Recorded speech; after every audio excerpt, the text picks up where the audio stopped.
Digging through the past is not that hard. Rusted cars and broken shards, mining memories in an old wrecking yard. Echoes of laughter, whispers. Welcome to the Wrecking Yard. I'm Jerry Wayne Longmire, and y'all are presumably still y'all.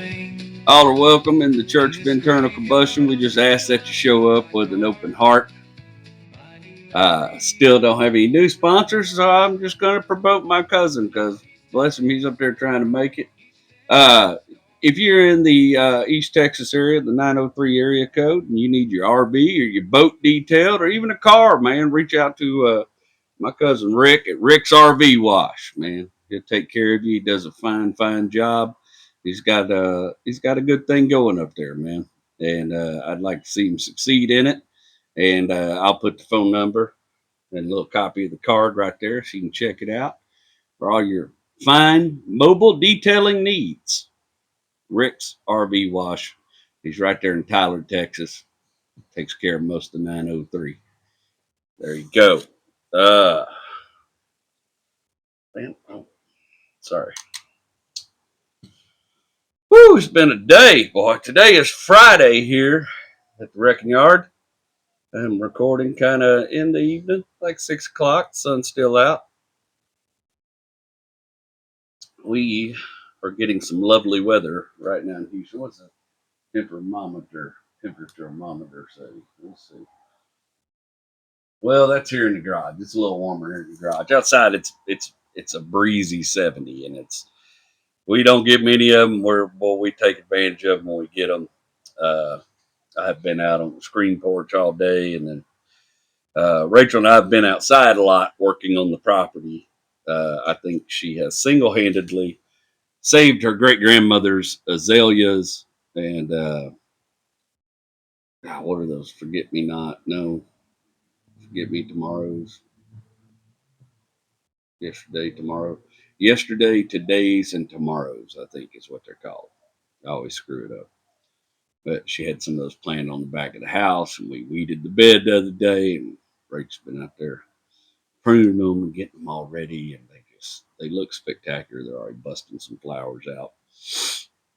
I had a interesting morning for sure. Sorry, I've got to start my timer. I had an interesting morning. I went to the gym this morning, as I tend to just go every other day, whatever day of the week that is. Doesn't really matter to me. This week, it kind of goes back and forth because you got an odd number of days in a week. This week, I went this morning. See if I can spit all that out. It kind of shook me, man. I went to the gym about 10, just like I normally do. And usually, the first thing I do when I go into my gym is they have this thing, it's a booth, it's called Total Body Enhancement. And it's like red light therapy. You stand in this like tall tube and all this red light shines on you. But it's got this thing under your feet that wiggles, right? And you stand on it and there's different programs for how much wiggle you want, what have you. I don't know if the red light therapy does anything. I'm not 100% convinced of its helpfulness. I don't know. I can't tell you if that shit's any good for you.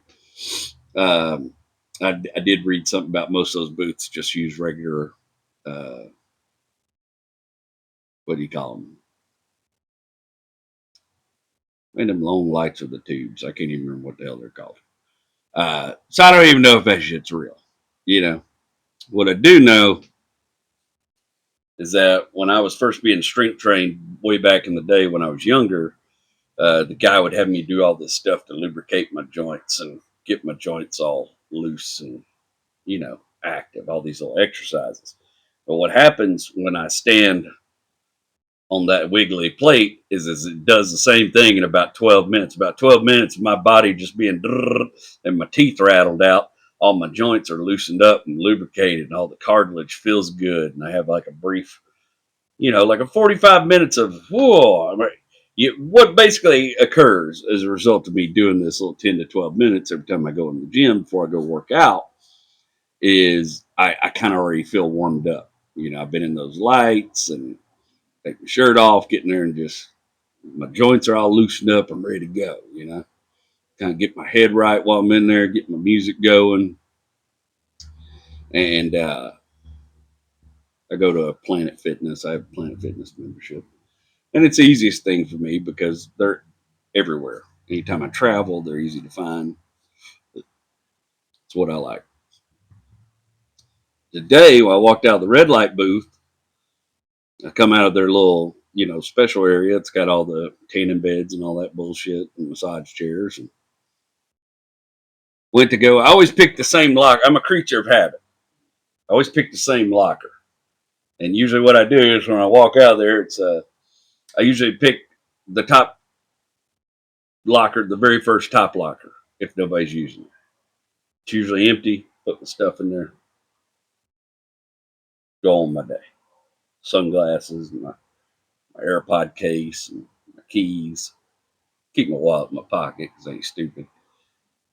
And then I go. I don't even put a lock on it. Sunglasses, AirPod case, my keys.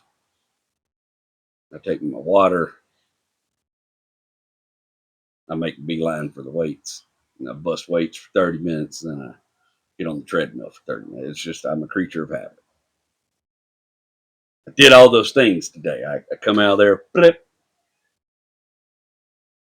And while I was putting my stuff in that top locker, somebody bumped into me and they were running. I had my headphones on. And I looked to the left and on the back row of treadmills right there, right at the back of him's a dude. I see him in the gym all the time. He's a Latino dude. He's maybe my age, maybe a little older. He's got some salt and pepper going on in his hair, short haircut. Pretty physically fit, good shaped dude. Like he looks like he's in pretty good shape. He's got a lot of muscle definition, all good stuff. Not crazy big, like a bodybuilder, not like anybody trying to do that, but just like a dude looks like he's in pretty good shape. Except for right now, he is wadded up at the base of one of those treadmills, like just. Have you ever seen like? Not everybody's seen it. I've seen it a few times in my life. But when somebody gets their lights cut off, I mean, like really, like instant. Not like in a movie, or somebody gets shot and they fly, or they get punched and they fly, but somebody really gets their lights cut out, like somebody cuts the power, people's bodies fall weird. They just sort of crumple into themselves. Like I saw a dude get hit in a fist fight outside a bar one night, and we were worried the dude was dead because of the way he fell. He just like fell into himself. It just hit him just right, cut them lights out, you know. And if you've ever seen that, then you know what it look. It look people's bodies do weird shit when they fall like that. And this dude like looked like he had cerebral palsy. His legs were turned the wrong way. He was just wadded up, right out. I didn't know what happened. I assumed maybe fainted or he passed out or something while he's on the treadmill getting after it. It happens, I'm sure. Maybe had too many energy drinks, maybe too much pre-workout or something.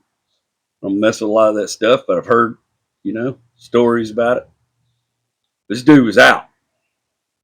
And there's a lady that was clearly with him, and she was in tears and worked up, and the Planet Fitness people were over there trying to figure out what to do about it. And the lady and her friend were like moving him around. And there was a big black dude that goes to that gym that I see all the time. He's always got scrubs on. He's going, "Don't move him. Don't move him. Don't move him." And they were just ignoring the piss out of this dude and moving this guy around, trying to uncrumple him, get the treadmill turned off, all that good stuff.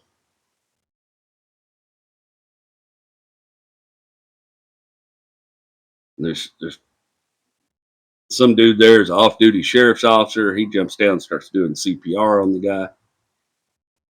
They've already called 911. 911's on the way. I mean, I pick all this up. I turn my music off and I'm listening to the chatter. This little group of people that have converged around this guy. Not much I can do for him, you know. But it was kind of weird. This is like, I mean, I'm hesitant to say awkward. That sounds callous, but it's like, oh man, do I go work out or do I just go home?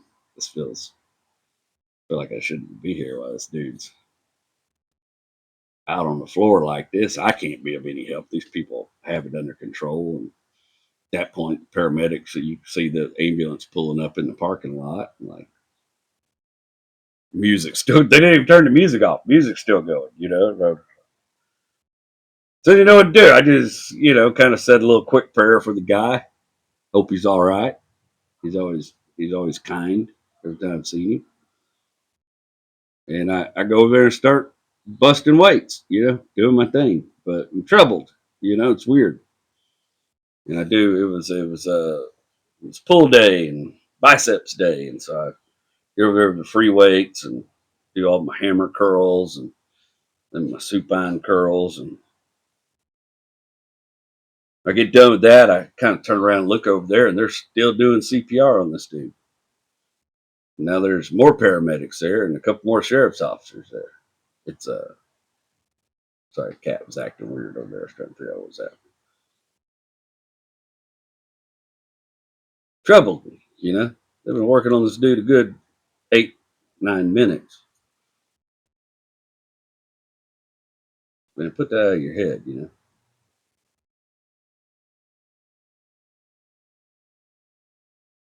So I go over and do my rows and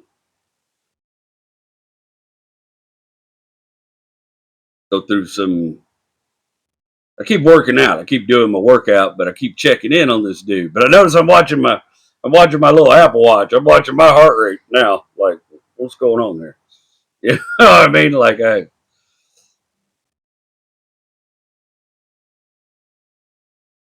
now I look over there, man. They got this.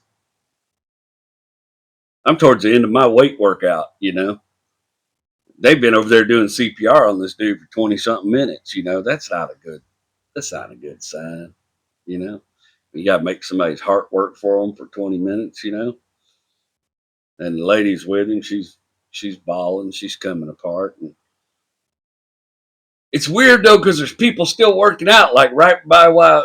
I mean, there's like a stairmaster, and there's some chick over here that's been on the stairmaster since this happened, getting the work out of her life, and she's just right in front of him. And DJ Khaled's just going, "All I do is win, win, win," and it's just weird, man. It's a weird situation. Like it's like a weird little slice of like this is a weird.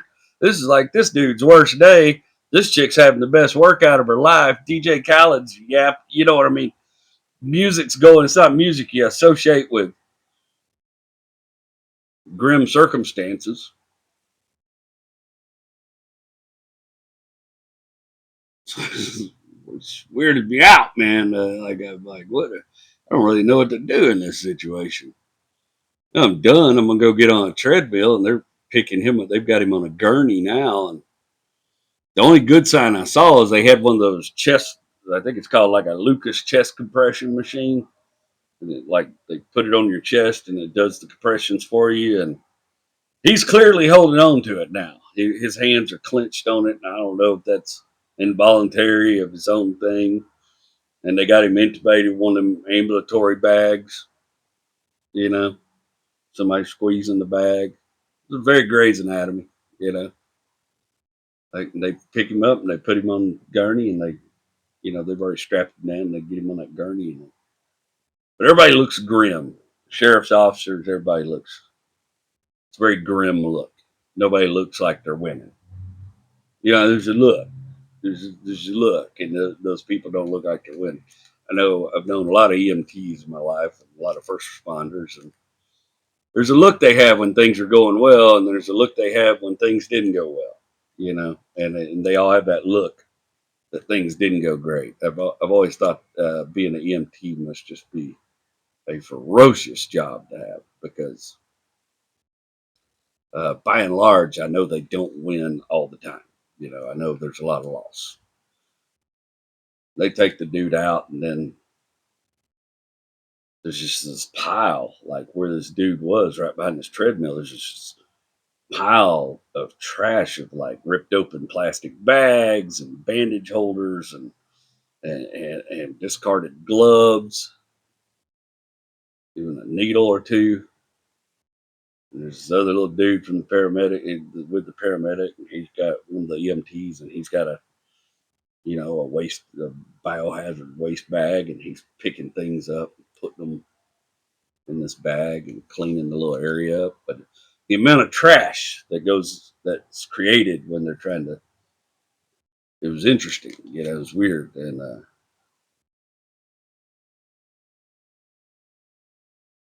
weirded out. I went and got on the treadmill, did my 30 minutes on the treadmill, checking that heart rate, bro. Yeah, I'm like 148. Whoa, hey, let's slow it down a little bit there, Cadillac. I mean, like, I just,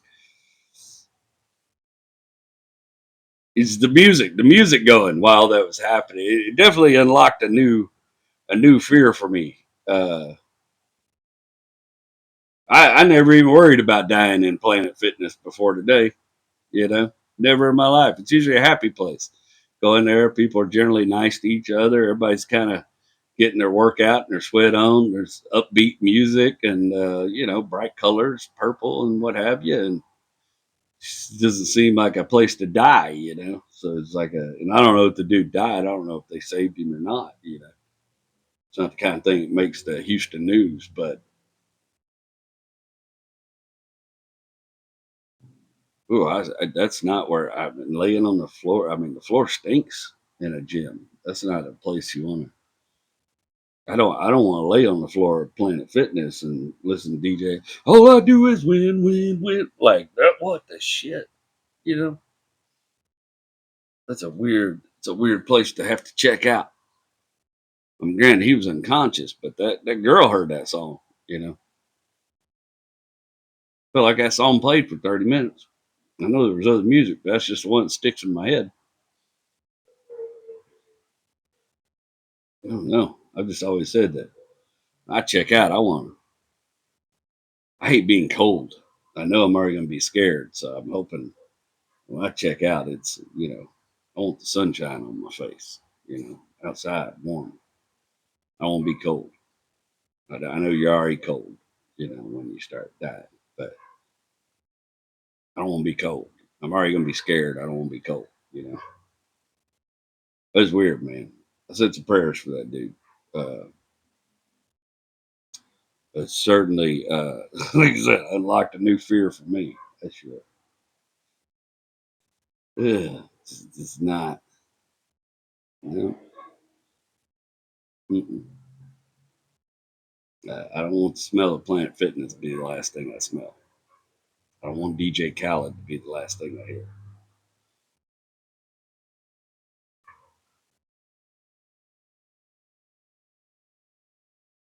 Don't really want to get my ass handed to me by a treadmill, but probably didn't have a lot of. Oof. Anyways, enough about that. This is I'm excited today. Kind of getting back to my roots here. I just wanted to do a car episode, just an episode about a car. And I decided that if I was going to do some more of those, then I wanted to talk about. And if you followed me for any period of time, I have an affectation for this car, anyways. But I want to talk about one of my favorite cars that's ever been created. This is one of my favorite automobiles that's ever existed, and that is the De Tomaso Pantera. Specifically, I have a deep appreciation for the 71 and the 72 models because I like them when they had the little short chrome bumpers. And I don't like them when they put the big stupid safety bumper on them later. And I really don't like those ones they built in the 80s that they got the Lamborghini Countach wing and the weird flares, and those just don't do it for me. I like that original look of that car. It's one of my favorite cars ever built. But decided I was going to talk about this car. I need to do a little research, man, because I knew quite a bit about them, but I didn't know a lot about like where the onus to create this car come from. So I had to look up The founder, the man that created De Tomaso automobile. Who is this dude? His name is Alejandro. Sometimes spelled like Alexandro. Alessandro. It's like more Italian spelling. Alejandro de Tomaso. Alejandro de Tomaso comes from a cattle company, a cattle family in Argentina, but they're Italian cattle family.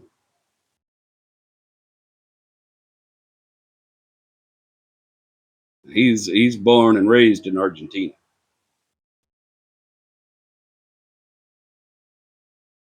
Around 1955, though, he has to flee Argentina. Some of you know your history. You know about the bombing of Mayo Plaza. It was like 30 aircraft from the Argentinian Air Force and Navy started attacking their own citizens. Man, supposedly they were going after Perón and Perón supporters, but what they did is they killed a whole bunch of civilians. I don't remember it's bad though. I think it's one of the worst terrorist attacks that's ever occurred in Argentina. Argentina had a lot of stuff involved in its politics, particularly after the fall of Germany, because a lot of guys escaped to Argentina and got involved in stuff there. Uh, Rome was a big industrialist, and he was not a big fan of the Catholic Church. And he had done a lot of things to piss off the Catholic Church, and Catholic Church at the time had backed this attempted coup that did not go well. And somehow I looked, I could not find exactly how De Tomaso how Alejandro was involved in it. I couldn't find any information on that, other than that it was alleged that he was involved in this attempted coup, and he had to flee Peron and his people and get the hell out of Argentina. But if you look the little symbol on a Pantera or even some of their other cars, it's like a little T, and that was their brand. That was their cattle brand in Argentina. Wealthy cattle family. You know, Argentinian cattle, it's a big deal.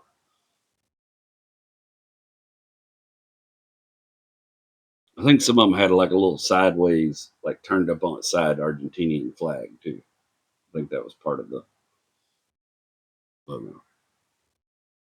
He runs off to Italy, to escape political and possibly criminal charges. Decides to take up race car driving. He's not great at it. I think he only entered in like two Formula One races and won 0 points in any race. I think he came in ninth and then had to leave the Grand Prix in the United States after like 19 laps or something with brake failure, racing Maseratis and Ferraris.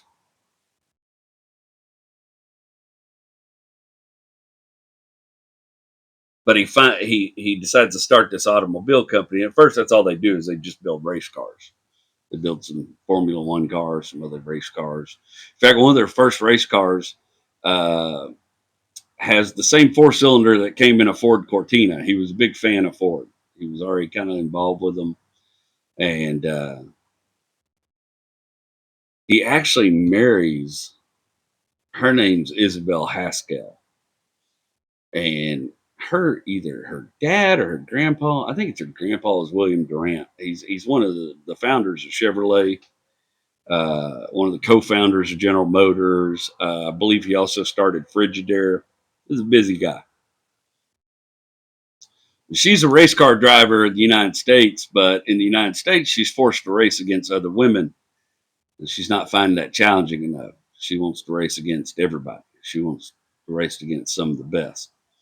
And she doesn't like being put in these female-only racing situations. So she decides to move. She moves to Italy. She moves to Modena. Gets over there, buys her a Maserati, gets her a European racing license, and she starts racing. And that's how these two meet. They both meet between their love of racing and They raced cars together. They did a lot, and of course, began to build cars together. And you get a racing couple would. But she's like an heir to like if you read more about her, um, man, what was that Kentucky Derby horse? Irish War Whiskey or something like that. Irish War horse. That's one of her horses. She raised horses for Kentucky Derby and all that stuff. Was a big part of that, and has a whole legacy in Kentucky, like racing horses. Got granddaughters and stuff, daughters running it now.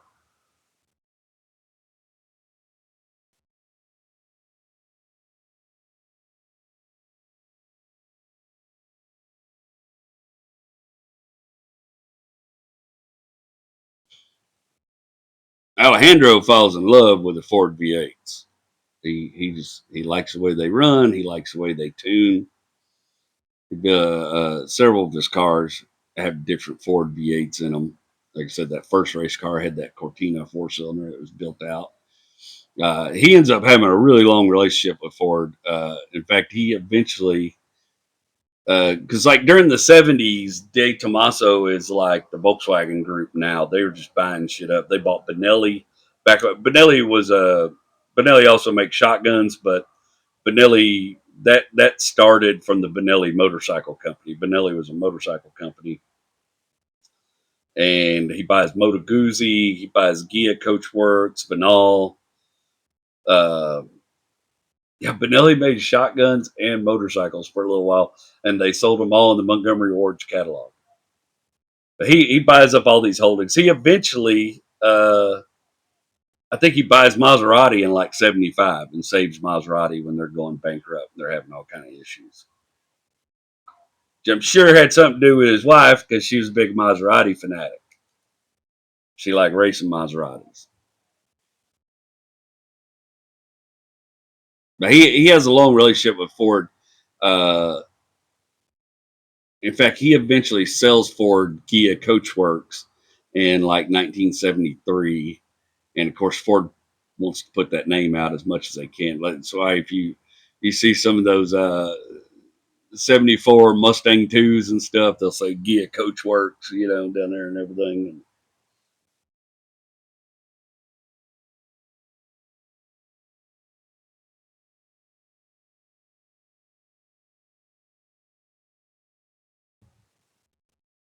They made uh, they made one car. I can't remember what the name of it's called. Should have wrote that down. But then after he gets with this guy that's a designer for Gia, is his name's Tiarda. Tom Tiarda. And if you're a car magazine buff and you've been reading car magazines for the last 20 years, you've probably read articles by Tom Tiarda. He was an American born designer that was like the lead man at Gia. And Alejandro gets with him and says, I got this idea for this car. It's the Pantera.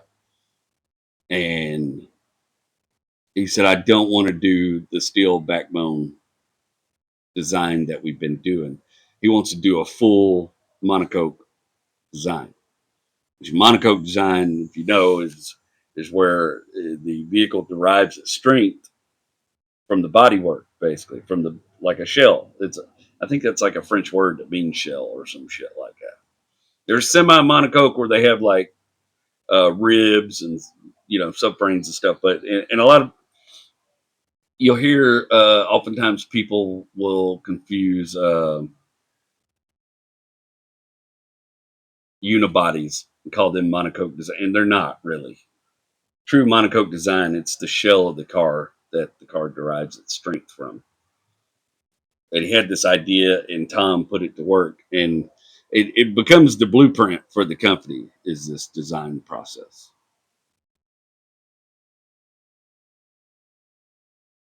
They debuted the Pantera at the New York Auto Show in 1970, and it was like the only thing. Well, really, the only criticism it had was the seats. Nobody liked to see it had these slatted kind of weird seats in it, so they swapped those out. and they beefed the interior up, but they rushed the car to market.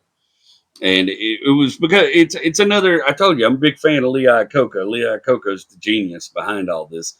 Lee Iacocca spoke fluent Italian. He was big into the Italian design cars. He knew Italian sports cars were going to be a big piece of the American market. He knew the Italian design was going to be big in the United States. He knew it. He wanted to be the first to market doing it. As far as an American car company. So he's been over there hanging out with them. He's of course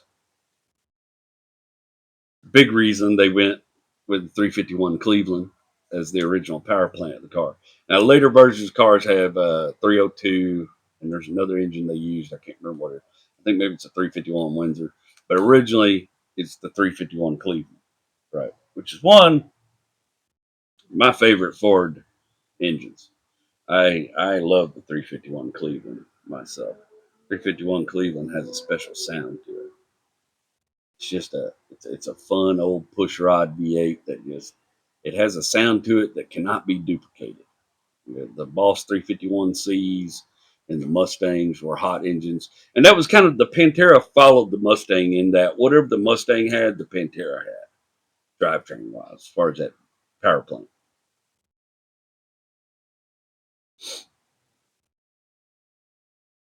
It has a ZF transaxle, it's a German company. If you've worked on they mostly back in the 50s built transmissions, synchronized transmissions. They were a transmission builder from Germany, and they mostly built like if you've ever worked on heavy trucks from the 50s and 60s, you probably worked on a ZF manual transmission, old fire trucks and concrete trucks, shit like that. You probably beat your way around a ZF transmission at some point. And the ZF transaxle, of course, it's the same thing they put in the GT40. Pantera and the GT40 share a lot of roots, but it was like I don't know, it was like a I wouldn't say a working man's GT40, but it was an attainable. Back then they didn't make very many road ready GT40s. There were like five or six of them maybe. But this was a car they were going to produce. This was going to be a production car. It had air conditioner, it had electric windows, the doors buzzed when you opened them. It had all the things people wanted in the interior.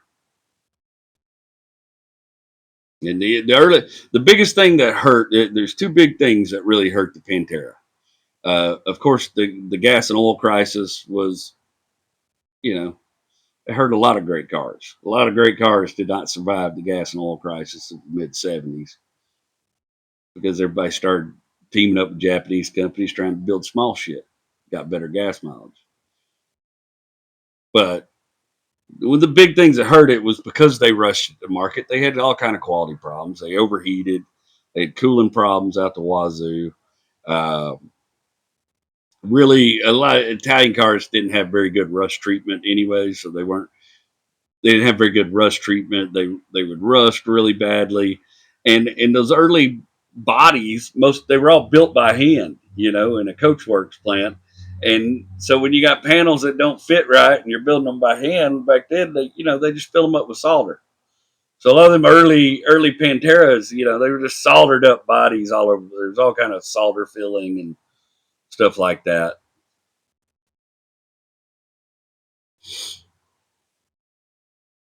So that hurt them. The bad quality hurt them. Wasn't the fastest car in the world. That 351 Cleveland, as it was outfitted in the American ones, only had like eight to eight. It had much lower compression than the European build. They only pushed about 330 horsepower. They had a more aggressive cam. And they only pushed about 330 horsepower. But 330 horsepower in a mid-engine car is a different beast than 330 horsepower in a front-engine rear-wheel drive car. It's going to handle differently. It's going to grip better. If you've ever driven a mid-engine car, it's a different beast. It takes a little less power. It's also a pretty lightweight car. I think they like 0 to 60 was like 5.5 seconds. I mean, they weren't splitting the atom, but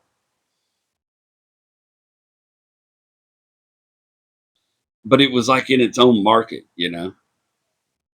The there's there was no market at that time for that car. You had Corvettes, which run about $6,000, right? And then you had supercars, which the Ferraris and Lamborghinis, and then you were getting into $20,000. And the Pantera hits the market at 10 grand, which puts it in a weird. It creates its own niche market because it's a little more affordable and attainable than a Ferrari. But it's also, it's not just your best friend's dad's Corvette. It's it's something a little special. It's also one of the most practical. I don't know if you call it a supercar or sports car or whatever you want to call it, but like there's like a lot of trunk room, and then there's of course room up front. You can actually, the only thing, if you're over 6 foot tall, you're not gonna have headspace in that car, obviously. But if you're of average height, they were built around 5'9" Italians. 5'8" Italians. They weren't built for lumberjacks. I saw Jay Leno drive one time, and he was quite compressed in it. He said he had to take his shoes off to drive it, because the pedals weren't spread out far enough, and the pedals are kind of offset too. They had to like offset the pedals, so it's a little. But as far as sports car go, very practical. You get to drive them, and the cooling problems were fixed pretty quickly. But in the beginning, they had cooling and electrical problems. Uh,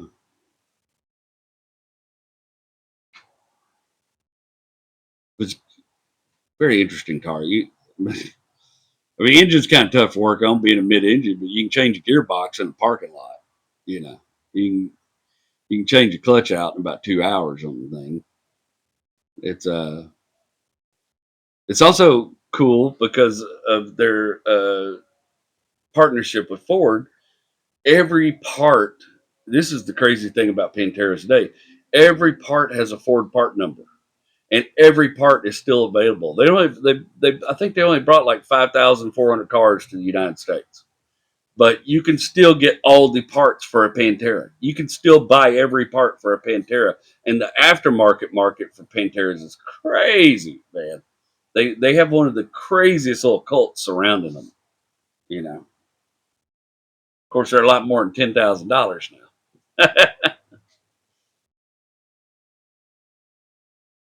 They were marketed through Ford decided to sell them through Lincoln Mercury dealerships, which is kind of cool. So you go to the Lincoln Mercury dealership in the early '70s, and they'd have you could get a Cougar, you get a town car, or you get this crazy looking sports car, right? This Pantera.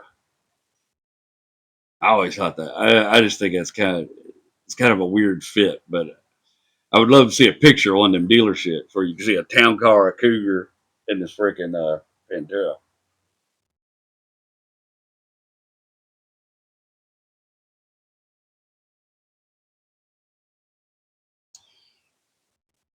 I myself was first exposed to the Pantera through either a Hot Rod or a Motor Trend magazine. So I had along with my collection of funny books, Granny would also, if she saw them at garage sales, buy me car magazines. And I had a collection of Hot Rod and Motor Trend magazines that went way back into the 60s. And those were some of my reading fodder as a young teen. I would go through them. And if you're a fan of either of those two magazines, and you know who Bob Peterson is, Bob Peterson founded both those magazines.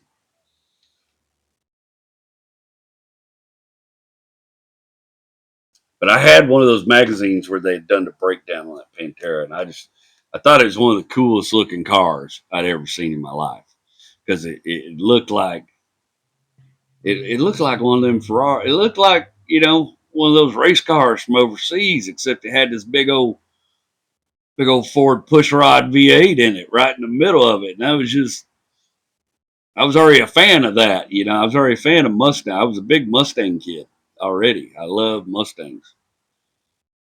I had my wall in my bedroom. I had the sliding closet doors, and those sliding closet doors were some teenagers might have had pictures of pretty girls and stuff. I had one door was covered in aircraft from a Popular Mechanics magazine. There was a couple magazines when I was a Hot Rod, Motor Trend, Popular Mechanics, and Popular Science. These were my magazines. I like to read. These were my. I was a big fan. My dad every once in a while would buy Popular Mechanics, and if I got to go to the store, sometimes I'd get me a Popular Science when the new one come out. I, I would I would absorb these magazines into my mind, and then the ones that had cool aircraft, I would cut pictures out, and I would post them on this one door of my closet. Had all these photos. The first VTOL, the first V-jet helicopter with a single rotor that had the jet turbine exhaust through it, and Chinooks, and just all kind of stuff. I was wildly interested in aircraft as a young man. Not as much now. I mean, I still enjoy it, but and then that other door was nothing but Mach 1s, early 70 Ford Mustangs. Those were my favorite years. A couple Fox bodies and a bunch of Panteras. That's what was on that door. I just had a thing. Those were the cars I dreamed about.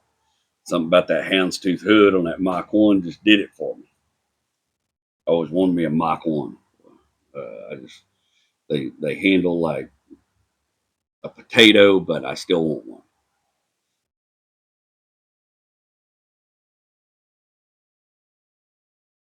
And I remember even on up into the 90s, I would read these magazines. I found out that Bob Peterson had bought Elvis's Pantera, which I was already a huge Elvis fanatic. If you've watched the podcast any period of time, you know my background with that, why I grew up just in love with Elvis, fascinated with Elvis Presley as a result of my grandmother. And boy, if this is a good enough sports car, you didn't hear about Elvis buying sports cars. Elvis bought Lincolns and Cadillacs, preferably Cadillacs. After his divorce from Priscilla, he was dating some Southern beauty queen, Linda something or other, Linda Thompson maybe. And she liked sports cars. And they went up to the Cadillac dealership in Memphis, and Cadillac dealership in 1974 had a used 1972 Pantera. Elvis bought it for $2,500, a yellow Pantera. It's that the car on the cover art for this episode. That's a picture of Elvis in that Pantera driving it. And legend goes, one night Elvis goes out there to start the car. Of course, Pantera's having electrical problems and acting up and doesn't start. And Elvis, being the calm, rational human being we all know him to be, reached down off to his ankle, grabbed a small caliber pistol out of his ankle holster, and shot the steering wheel. And that bullet ricocheted off the steering wheel and hit the windshield and blew the windshield out. Then he got mad again and he shot the dash. Then he shot the door. Then he got out of the car and he shot the tire out. 1976, he sells that car. I think they repaired the bullet hole in the door, but the other bullet holes are still there. And there's all these crazy stories in the 80s, like people trading gems and stuff to drive that car. Supposedly these European dudes wanted to drive the car Elvis drove, and they traded $2 million worth of like gems and rubies to go drive this car. The car has a crazy history, man. Elvis's Pantera. But late 90s, Bob Peterson, who already owned Steve McQueen's Jaguar XK SS, and he had Rita Hayworth's custom 53 Cadillac. Yeah, he's got some cool stuff. If you ever been to the Peterson Museum, it's amazing. But Peterson buys Elvis's Pantera. Boy, then I'm locked in. I'm like, boy, got to have me a Pantera. Elvis had him a Pantera, right there. Right there. He like my two favorite cars, Cadillacs and Panteras. That's his shit. Elvis apparently didn't like his very much because he shot it up and sold it. But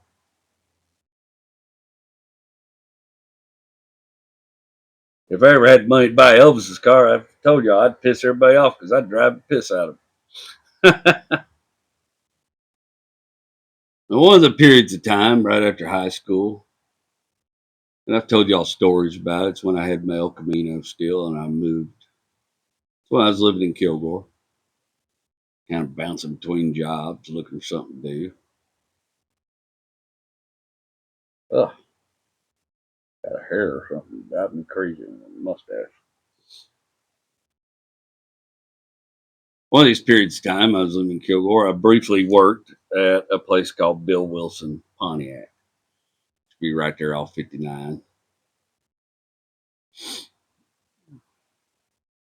it 59? I think it's 59.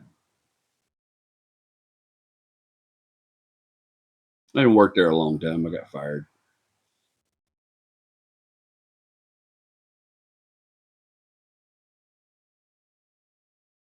They called me pork chop when I worked there, man. Because I didn't have a lot of money. I wore overalls. I think at the time I just sold the El Camino and I just bought that little S10 from my dad. It was like an 86 S10, little gray and black two tone. It belonged to my Papa Clark as well. And then my dad bought it and did some work on it and drove it for a little while. And decided he didn't like it. I bought it from him like $500.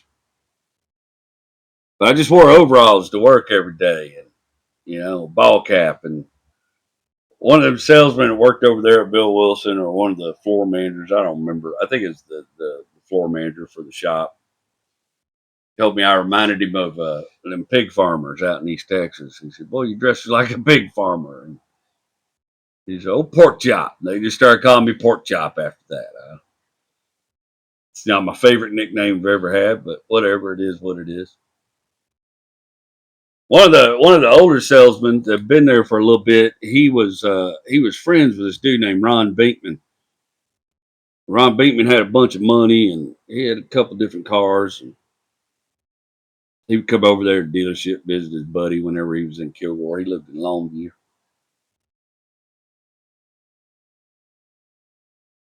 One day I was out there taking a break, having a cigarette, and come back from my lunch break. Comes old Ron Binkman. He pulls up in this yellow 1972 Pantera. God, it sounded good. I was fascinated. I was staring. It's not the kind of shit you see in Kilgore all the time. Well, I'd lived in Houston. I hadn't seen no Panteras, not in person. Read about them, had pictures of them. Never seen one in person. This thing pulls up right where I work. He knew who I was. I walked over there. I was just staring at him.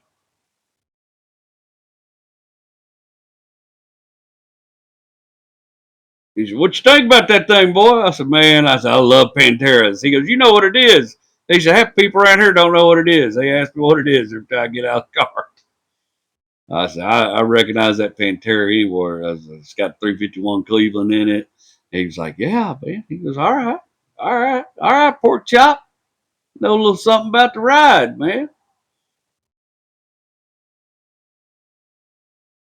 I watched him pull out of the parking lot in that thing.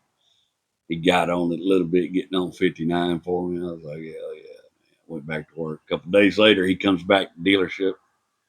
He's in one of his, I think he had a Cadillac at the time. He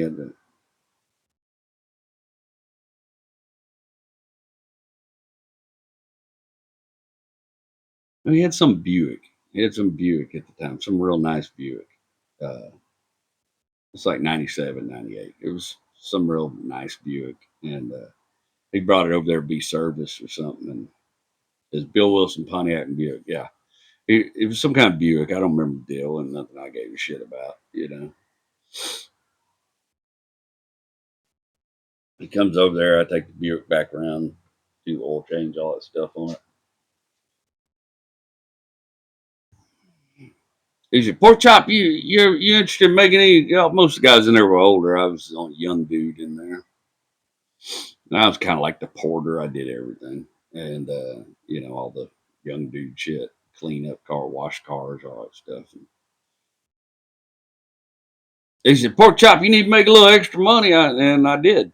I did need to make a little. You're a young man. You always need to make a little extra money. Hell, I'm 47 now. I still need to make a little extra money.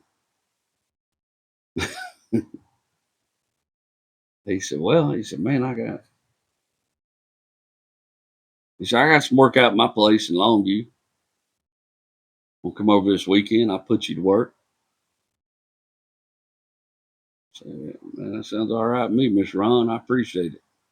Yeah, yeah, don't worry about it, bud. He gives me the address, tells me what time to be there on Saturday. Well, all right, man. He's got a nice house in Longview. I can't remember exactly where it was in Longview. Nice house. Got a swimming pool. Got a little cabana thing out back. I don't know how many bedrooms the house has. One of those old ranch style builds.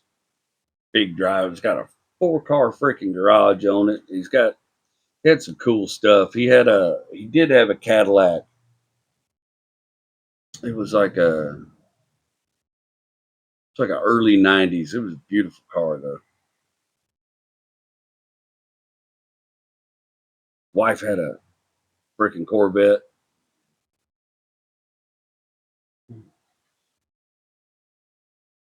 And mostly just like yard work stuff. He had a bunch of yucca plants and palm trees in the back, and I would pick up all the mess from them and put it out the curb, or if it's too much, I put it in back that little S10 and haul it off and clean up around the pool area and stuff. If they had a party, I'd clean up around the party, the leftover party trash and stuff like that.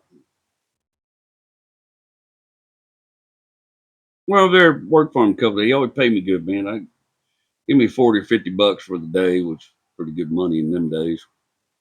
Carried me a long way.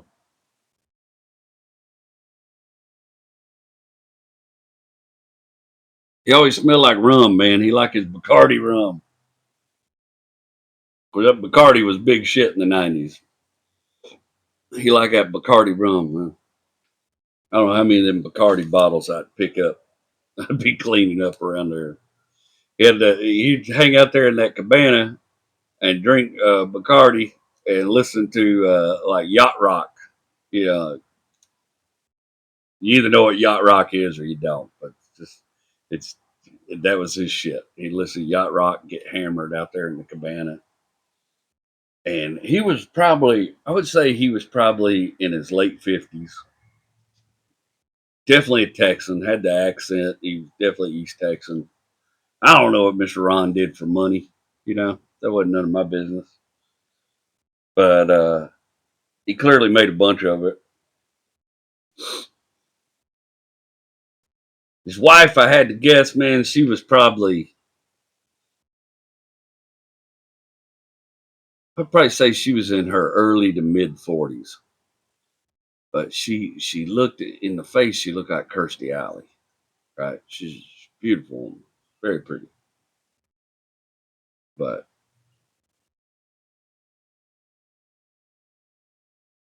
I didn't know much about plastic surgery back then, but I suspect her body had been worked on because she was pretty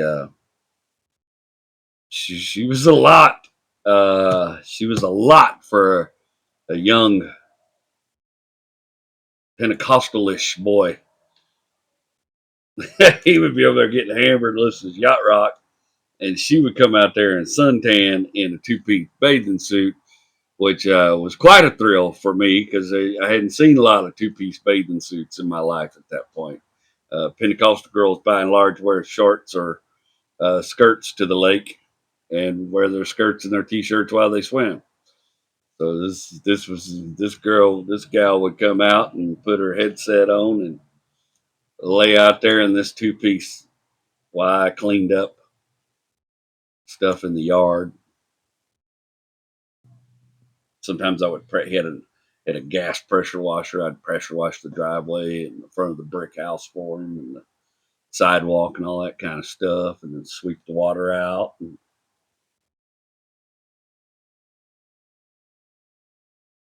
Man, sometimes she would exercise on that back porch, and her exercise outfit wasn't a whole lot more than her swimsuit, except tennis shoes. And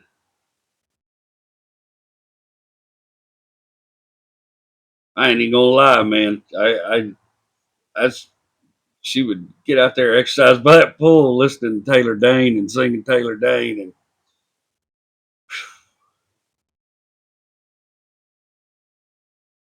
and mm, that was some kind of it was a lot for a young man. I sort of liked what he had going on in his life. I'm like, I don't understand why you're drunk in the cabana. I'd be over there singing Taylor Dane with her.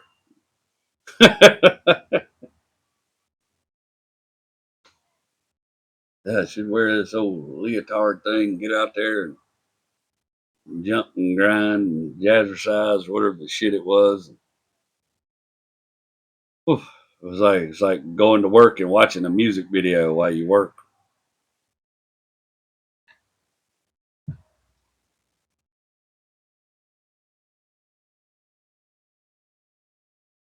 One Friday, I went over there to work after work, do some work for him.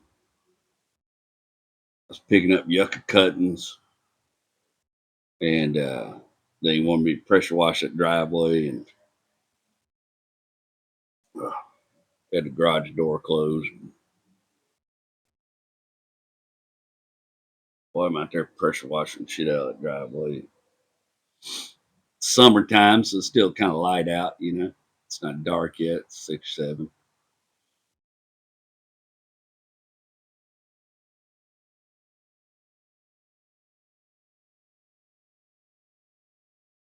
And usually when I was over there working, I didn't see a whole lot of him because he'd just be in the back in that cabana and had like some little blinds, some little drapes and stuff, and he'd just be in there drinking and jamming out to his music, doing this thing. I remember all of a sudden he popped out the front door, shorts on, got a button-up shirt, Bacardi or drink in hand, comes out there, cut the pressure washer off. He says, "Hey there, old son, I need you to give me a ride to the liquor store." Dad, gum these allergies.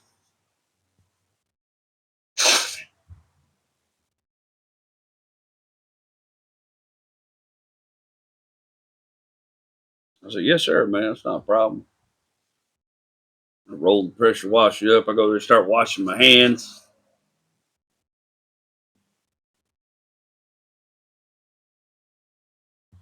I turn around. I start walking towards my S10.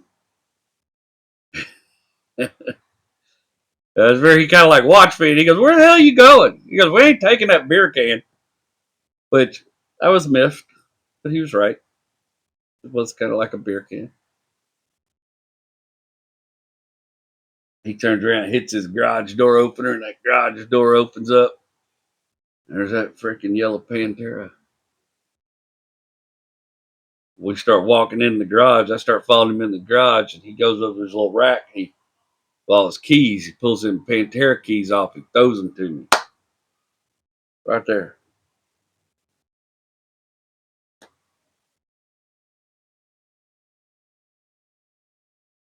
He said, "This is what we're taking." I can hardly believe it, man. I'm like, I'm in my overalls. That's,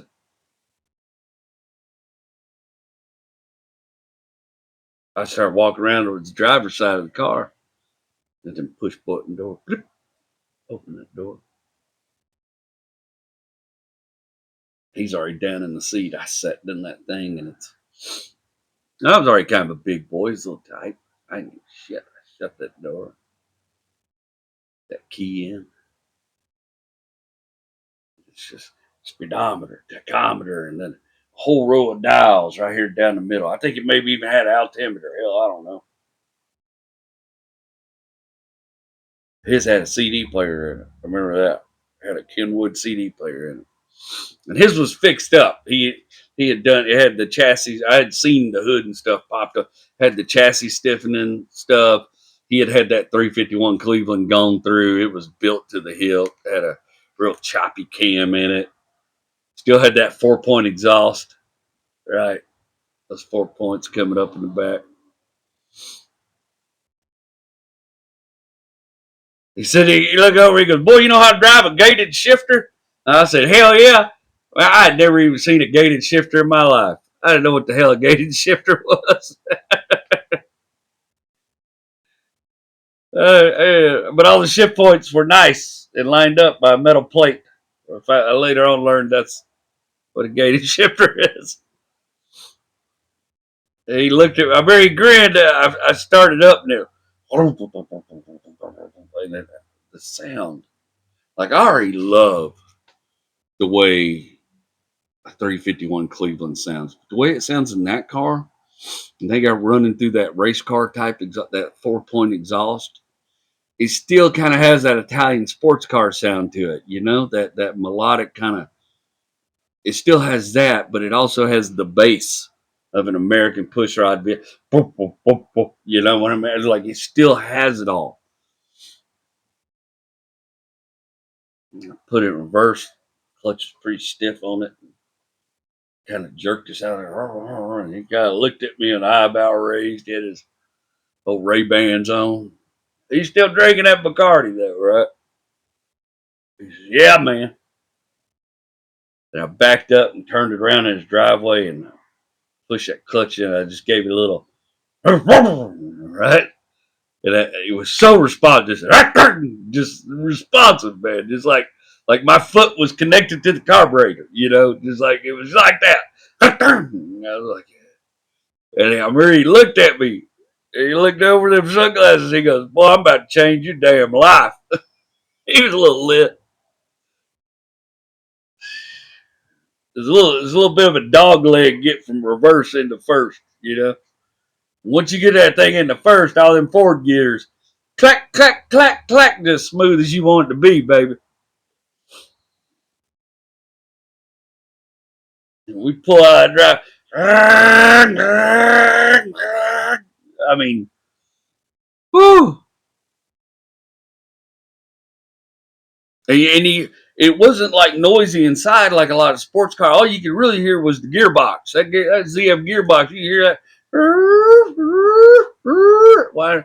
It's getting some stress put on it. He said, "Take me over to Harley's cut rate. And that's I don't, in Longview, Texas. So there's a chain of liquor stores that like it like started during the Prohibition. This guy in the 20s, old man, Mr. Harley, he was a bootlegger, and then I think he opened up some of the first liquor stores in Kilgore and Longview, and those Harley's cut rate liquor stores were all over Longview. This one that we went to was out on 80 West, like you going out towards Gladewater. He said, "Take me out there, Harley's cut." We get on 80. Oh, I don't think though. I think the old man's probably passed away. Mr. Harley's probably passed away by now. I heard some other dude bought it, but he kept the name the same and everything. But I think they're still there. Harley's cut rate liquor or Harley's liquor stores. But we're going to Harley's cut rate out there on 80. No, there wasn't a lot out there back in.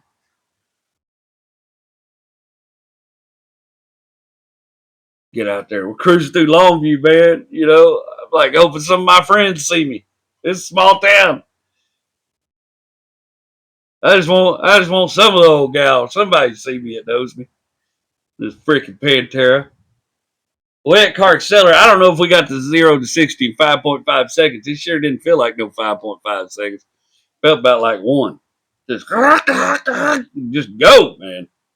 That car would just grab the road and go. If when we got done at the liquor store, he goes there and gets his Bacardi. He comes out, refills his little drink, sticks that Bacardi down there between his legs. And I get ready to pull out of the liquor store, like head back towards his house. He says, "No, no, go west, go west. Take it, hang it right." We maybe right. I don't remember what side of the road we were on. But he said, "Go out towards Gladewater." And he fires up that CD player. It's Kenny Loggins, bro. I don't know if it's Kenny Loggins' greatest hits, but all the songs with Kenny Loggins. Right off the bat, just Kenny Loggins, man. I heard the Top Gun song, Danger Zone. He cranks that stereo up. I don't give a shit about that music. He says, "Get in it, man. Get your foot off in it, man. Feel it, feel this car." Boy, just rolling through these gears, man. And this car just wants another gear. Every gear you finish, it just wants another. You know, you can put a 12-speed gearbox. That car still be looking for another gear. And you didn't feel like it, but you're going 100 miles an hour. You know, you don't feel like it. Then you take a gearbox. Kenny Loggins yapping away about the danger zone. I'm focused. He's enjoying his Bacardi. I remember we blasted by Lake Dev. Like I almost didn't even see Lake Dev. We blasted by it, so just it was just a shot. I know I had to slow down when I got into Gladewater, but he wanted to keep going. Man, we went all the way to Hawkins. You know, it's a little bit. It's a probably 45-minute drive. You know, get out there to Hawkins. It's dark now, man. We're still flying. Right before we get to Hawkins, he's like, man, I don't want the old lady to worry. Let's turn around. Let's get headed back. I've been right in the highway. I just dropped it down, second gear. Cut that thing, hit it. It didn't even bar. It just yanked. You know, just put you back in that seat. Let's go.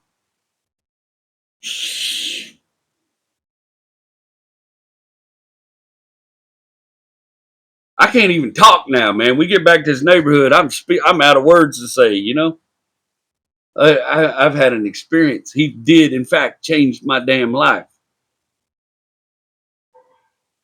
And he's getting a kick out of it. You can tell he's enjoying the shit out of me driving this car. He's steady going through that Bacardi. He's telling me a lot of shit about Kenny Loggins that I'm not interested in. Pull back up in his driveway. I pull back in the garage. Park. I don't even want to turn that car off. I just want to listen to it. I just want to listen to it. I just want to sit in and listen.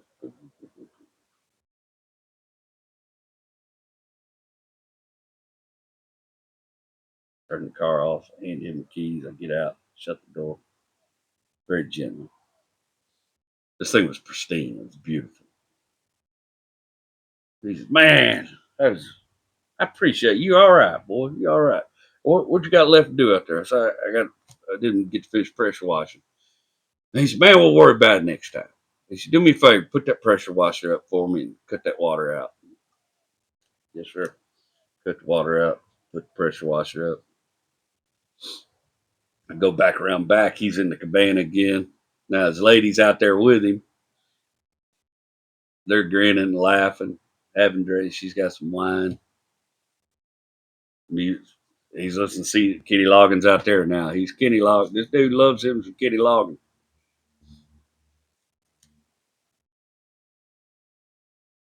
I was like, "Miss Ron, I'm gonna head out." You know, that's usually when he'd pay me. I'd let him know I was leaving. He'd give me a little money. He said, "Hell," he said, "Hell, yeah, man, that was a gas, man. You drove the shit out of that car. I like that." And he reached in his wallet, pulled his wallet out, thumbed through there, pulled out $100 bill, gave me $100 bill. He said, "Go have you a good time tonight, man. Go find you some fun." Yes, sir. All right, pork chop. I'll holler at me next week. I'll let you know if I need anything done.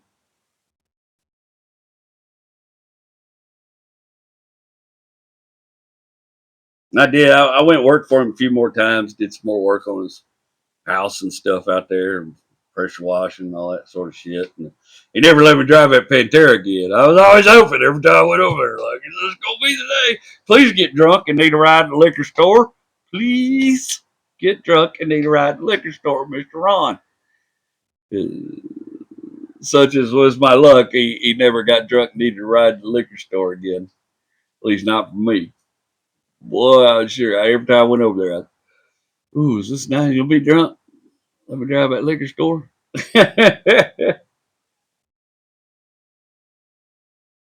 I moved back to Houston.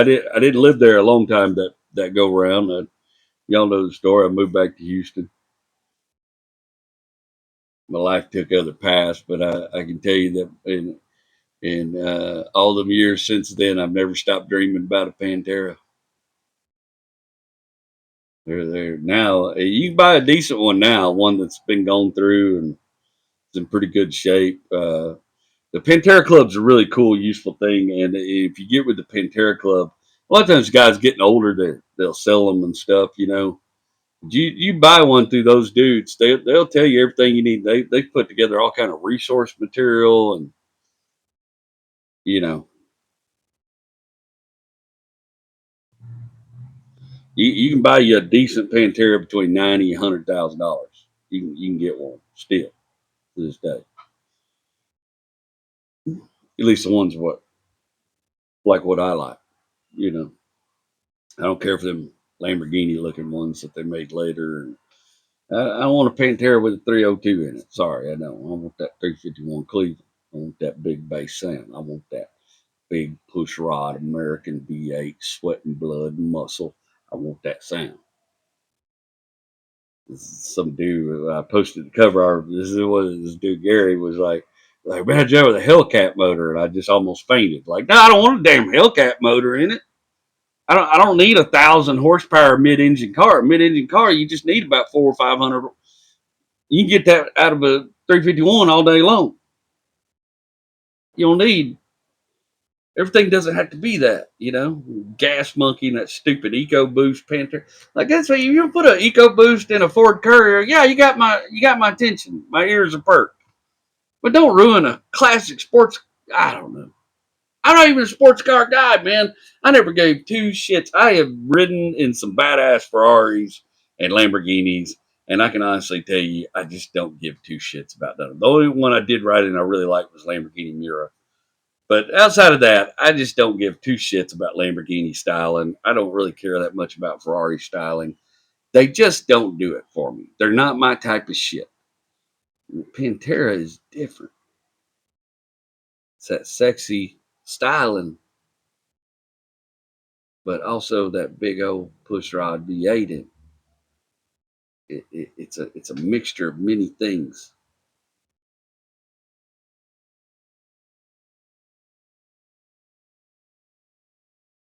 I'm telling you, I hit a diamond gem lick. I get that diamond gem status. I get a little. If I ever get in a position that I can afford me a $90,000 to $100,000 car just to be my driving car, whew, y'all know it. You probably see me. I like the dark blue ones. Jay Leno has a dark blue one I really like, but I also like them yellow ones. You see, you come to one of my shows. There's a yellow Pantera out there. That's when I did it. That's when I got that money. Well, I drive the shit out of that car. Yes, sir.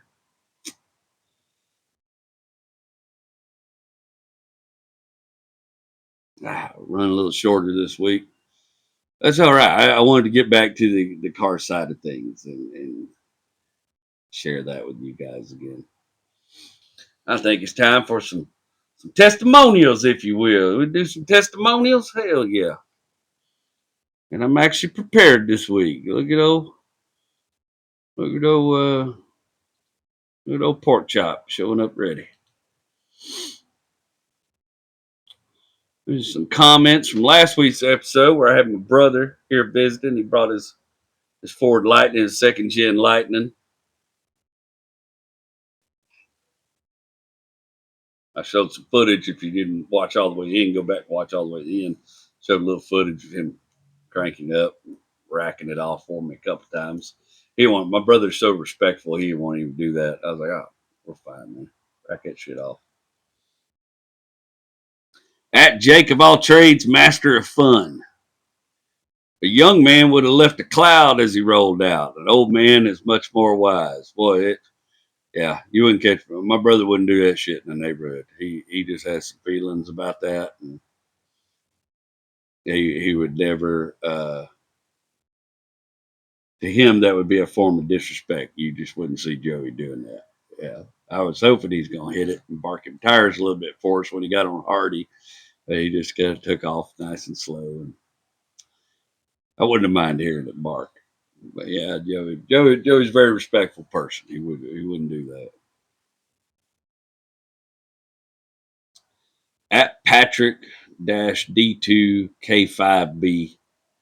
I once parked my '05 Impala in the side yard one night, completely wrecked. Come out the following morning and had to use my truck to get it out. I don't know if I've ever woke up to a wrecked car. Well, it was that little Datsun that time, but it turns out I physically wrecked it with my body. But I've woke up and had to go look for some cars. I can tell you that, boy. I've had to play the old Saturday morning Easter egg hunt. Try to remember what bar I left my car at, or where I got tired of driving it and left it and got another way home. One time we hid my friend's H3 Hummer like an Easter egg on his dad's on her dad's property. We were tired of listening to her yap about it. We thought it'd be funny. We got up early in the morning, found the keys to it, and drove it way out on the property, hid it in the creek. We didn't know she's behind on payment. She thought the damn repo man come and got it. She didn't laugh about that much. I did. I thought it was funny. It was at Easter. I mean, how perfect is that? At Trevor Floyd 8447. Some watch Fox. Whew, excuse me. Some watch Fox. Some watch CNN. Who cares? Me, I watch NASCAR and the Wrecking Yard on Sunday, and pray the week won't be too bad. Well, I appreciate you tuning in, Trevor. That's I don't get too warped. You know, y'all know I don't really talk much about politics, that kind of stuff. I don't think this is the place for that. The shop wasn't the place for that when I was growing up. You know, the shop's where you talk cars, life, love, friendships, argue about name bullshit nobody cares about. Not politics. I appreciate you tuning in and watching. I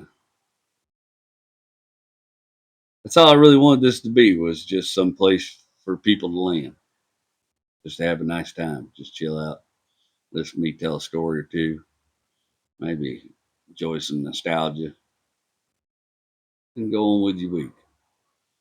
It's a Sunday evening service, but a different type. You won't find no fire and brimstone here.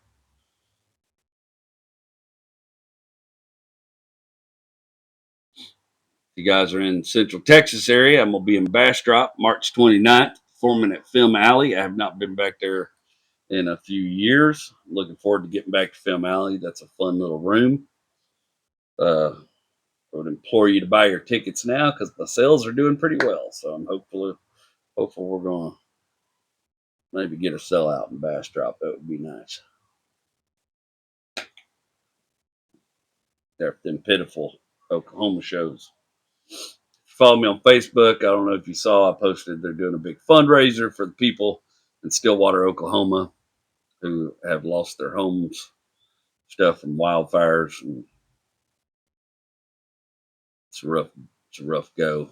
Uh, and I forgot to bring them out, but I was telling y'all a little bit last week about Diecast Breakdown, about doing that podcast about their little charitable event they do where they go donate cars every year. And so we've started every time go to the grocery store, and Rachel or the boy pick out a car. And so I'm gonna display them in here as the collection builds. I've got a small collection of package cars we start purchasing that we're going to give away along with the diecast breakdown. We're going to go donate them on their day, October 15th. Try to put some toys in the hands of some kids that need them. That shit just makes me feel happy all over. We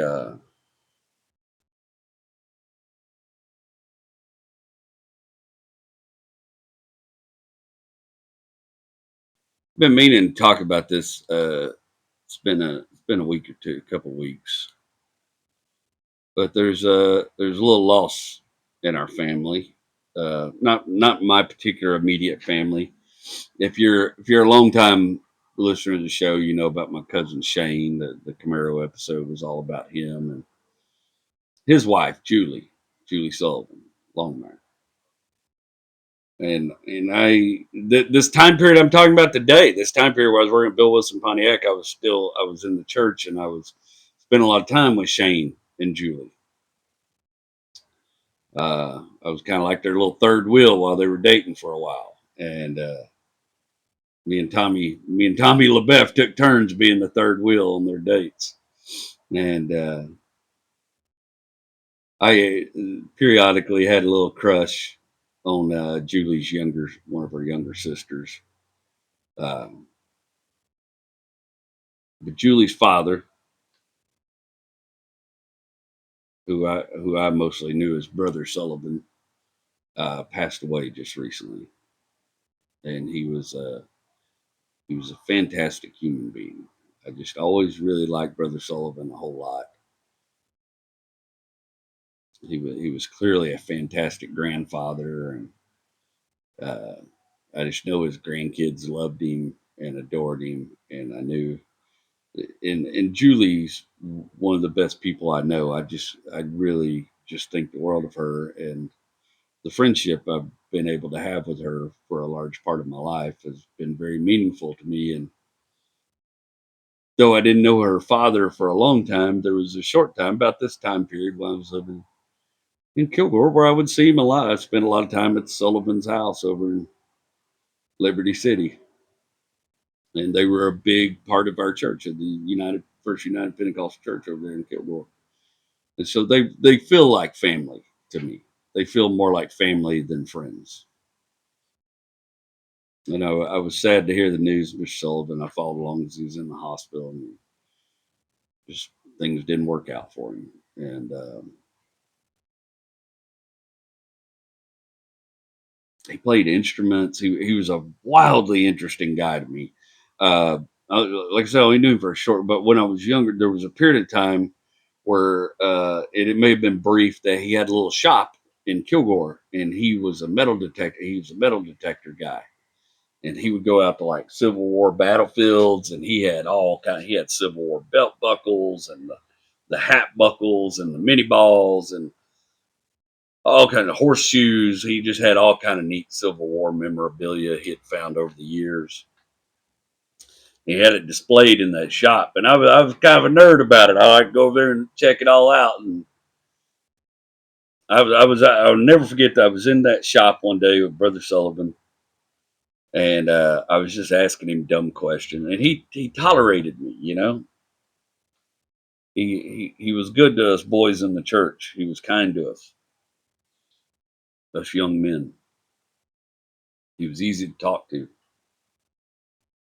I was in there asking him dumb questions about all his metal detector stuff, and I said, I've used a metal detector a couple times, and they just beep all the time when you go over stuff, and a lot of times just a pop lid or whatever, Like I was like, you've been doing it a long time. How do you know when to dig because it might be something good?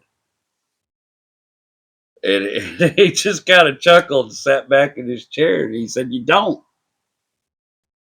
He said, "But Jerry, anything good is worth digging to find." And boy, that has stuck with me a long time. That has stuck with me a long time. I thought about it when he passed the other day. He was just a good man. And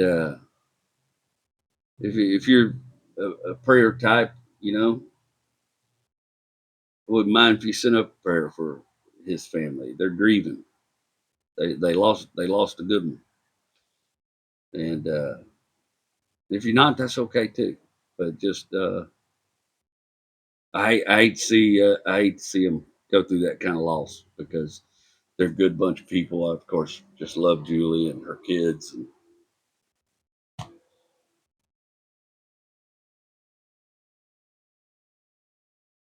nobody wants to lose their father. You know, that's just that shit he said to me. He stuck with me a long time. He was a kind man. I think we're gonna wrap it up there today. You heard the update last week. We're working on getting the Volkswagen down there. I'm excited. I'm starting to get excited about the project. Mine's going all different kinds of ways, all different kind of plans. Hope you're getting around the obstacles in your life this week the best you can. Like Trevor said, I hope it's going to be a good week. Not too scary. Trying to get too wrapped up in the politics, the divisionary stuff. Try to remember what we're all here for. Us love each other. It's not to tear each other down because we believe different things. I'm rooting for you. I tell you that every week, and I'll keep telling you that until you believe it. I'm rooting for you. I want every one of you to find the good things in life if you haven't already. And when you find them, I want you to just hold on to them as long as you can and enjoy every minute of it you can.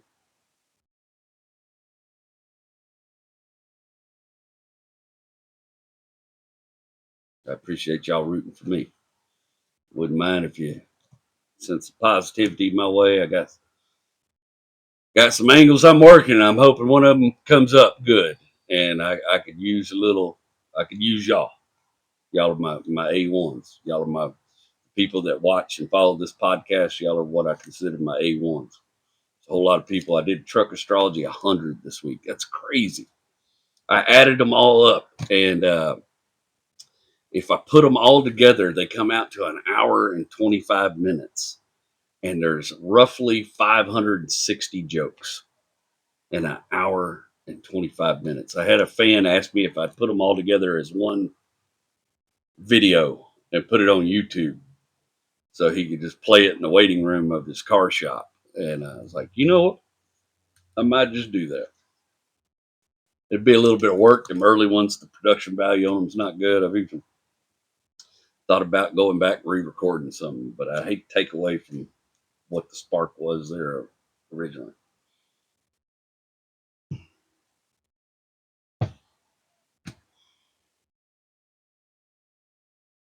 But yeah, any little positivity y'all throw my way, I sure appreciate it.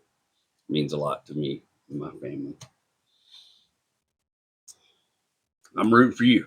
I promise you I am. And remember,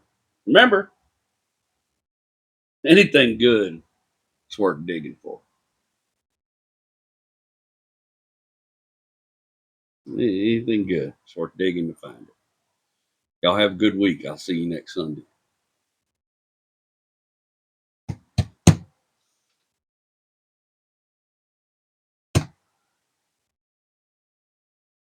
Tell it to my heart. I can feel my body rock every time you call my name.